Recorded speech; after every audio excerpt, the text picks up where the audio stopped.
Dostların girməsi öpür göyləri, aranı çağırır bəli gəl bəli, dağların fədanı daşça səndədir.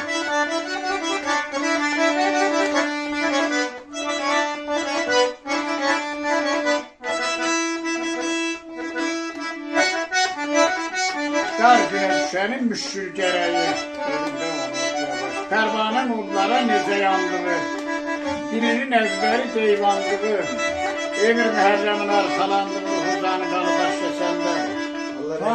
Daşkəsənimiz bizim Azərbaycanımızın yox, bütün bəlkə dünyanın ən gözəl uralı, sərvətli, geniş sərvətli bir diyardır. Mərd oğullar yetirən, yiğitlər məskənidir, Koroğullar getirən, Koroğlu qeyrətli oğlanlar yetirən, torpağının bir qarşını yad elmiş xalçılara, ermənlərə, kafirlərə verməyən, açıq qəlbli, təmiz evlat getirən gözəl bir ayrım diyarıdır.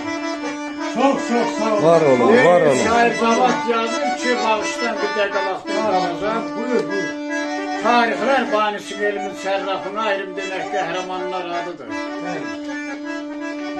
Namərdə yaltığa boyun əyməyən, vətənpərvər qəhrəmanlar adıdır. Nadir şahla vuruşub dağlara çıxan, işğalçı düşmənə qəhrilə baxan, qılıçlar oynadan qalxanlar taxan şir qəhrili pəhlivanlar adıdır.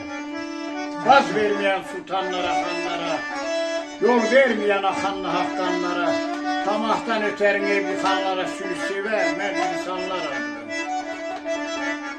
Bəzin alçaq, ayrım deyə gülüşür, lasın qinağında baygın ulaşır. Milyon belə tərif desəm yaraşır, Zavat kimi söz qalanlar adıdır. Yerimiz, obamız, vətənimiz, Azərbaycanımız var olsun, şad olsun.